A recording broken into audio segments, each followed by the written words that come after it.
All right.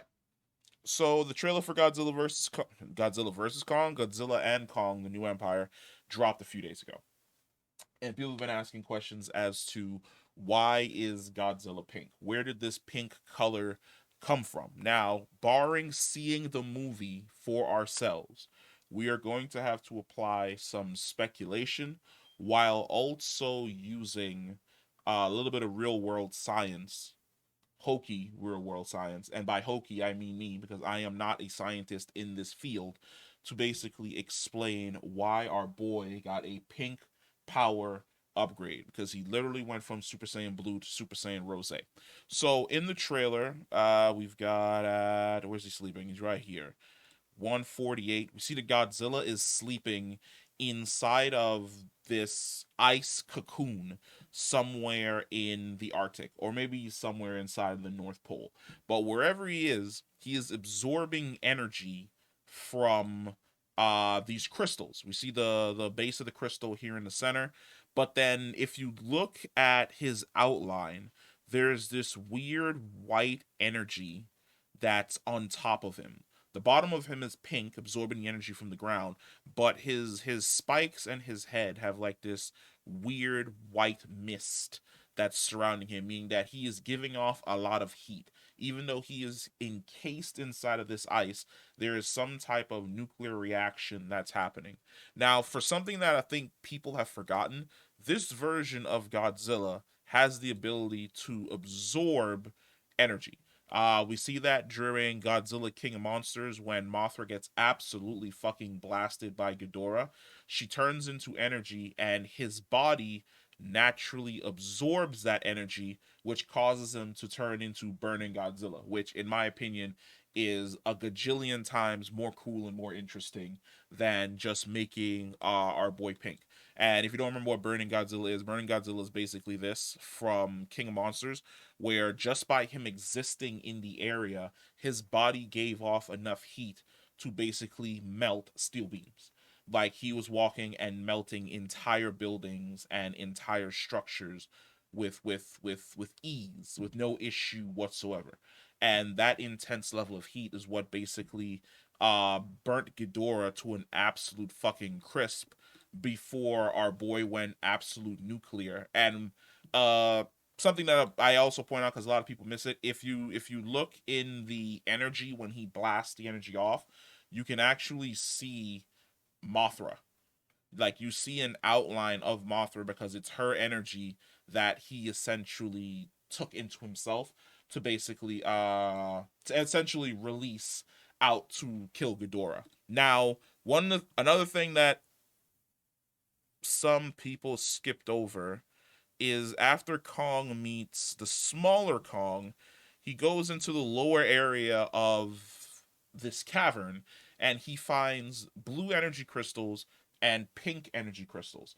Now, if you remember from Godzilla versus Kong, one of the main points of contention that led to their last fight was Kong discovering this blue energy at his family's throne. It is highly possible that the war between the Gojiras and the Kongs was due to the fact that the Kongs discovered this energy source and they started putting the energy inside of weapons. And the Godzillas, as the protectors of that energy, went to war with them, which led to more or less a sense of mutual destruction. But right next to that blue pillar of energy, that as you see Kong's lifting his axe up towards that energy in the center, right next to that energy is a pink crystal, which shows that this energy also exists in Hollow Earth. It is an energy that exists right next to the blue energy that the Godzillas go out of their way to protect. Now, when we encounter the villain Kong of the movie, when he opens up his eyes are also pink, which means that there is a high possibility that he has absorbed this energy into himself, and him absorbing this energy might have been the main cause as to why both the Godzillas and the Kongs went to war with each other. I pointed this out before in the trailer breakdown, which is in this valley you have a absolute ton of Kong's brethren, and then up on the ledges are these other apes, and it's possible that these other apes betrayed the black apes and killed them. And then in the background of this still right here, you can see that there's pink energy and pink mist back there. They took something that wasn't theirs. It led to a long, vicious, bloody war. That long, vicious, bloody war is about to come to an end with Godzilla essentially fighting Kong. But what did I mean when I said that there's some level of there's a little bit of science behind it. So for those of you who don't know, hydrogen is a chemical element. It is the H symbol. Water is H2O. It is the lightest element, and at standard conditions, is a gas or diatomic molecules with the formula H2. It is colorless, odorless, tasteless. Now, focus on the fact that it's a gas, and where I said earlier that Godzilla was sleeping inside of that cavern right here, and it seems as though there's some type of mist or a gas surrounding him in some way, shape, or form. Focus on that.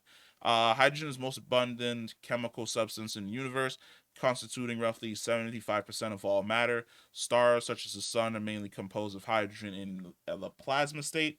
Most of the hydrogen on Earth exists in molecular forms, such as water and organic compounds. What is Godzilla surrounded by in this cavern? He is surrounded by ice. Now, one of the things we want to focus on is the idea of pink hydrogen and why this may be the energy that Godzilla essentially took into himself, or a variant of the energy took into himself. Pink hydrogen is generated through electrolysis, powered by nuclear energy. What is Godzilla? He is a gigantic walking nuclear energy plant. Nuclear produced hydrogen can also be referred to as purple hydrogen or red hydrogen. In addition, the very high temperatures from nuclear reactions could be used in other hydrogen productions by producing steam for more efficient electrolysis or fossil gas based steam methane reforming. So, what is happening right now? Godzilla is sleeping. He's a gigantic walking nuclear reactor because all he does is absorb nuclear energy. He is basically creating that pink hydrogen process, and he is absorbing that energy essentially into himself, which is why he basically wakes up with a newfound attitude. My man is faster, leaner, because he running on that clean energy, baby. The coal train runs on whole grain, which is exactly what Godzilla is. He woke up on that clean energy and that new Bugatti, and he is ready to scrap. Because right here towards the end, not right here when he's fighting, but also look at the way in which the energy operates. When he had the blue energy before, where he's just charging, it's his scales that start glowing. The pink scales are releasing some type of mist, some type of steam, which could lend to the fact that yes, that is actually the process that is happening with Godzilla. Like I said, he's running on that clean energy. And how we know he's running on that clean energy? Because our boy is no longer fat. He is sprinting. He not even on all fours, on two legs, giving them that good speed, beating Kong out. So I'm really hoping that that's what it is. It's basically a new form of clean energy, and Godzilla's is basically the genesis of that energy, or his race is the genesis of that energy. But like I said, this is just a speculation because until we actually sit down and watch the film, this could all be bullshit. Which means you watch 9 minutes of bullshit, and that's absolutely fucking hilarious to me. But let me know what you think. Comment down below, and I will catch you in the next one. Peace.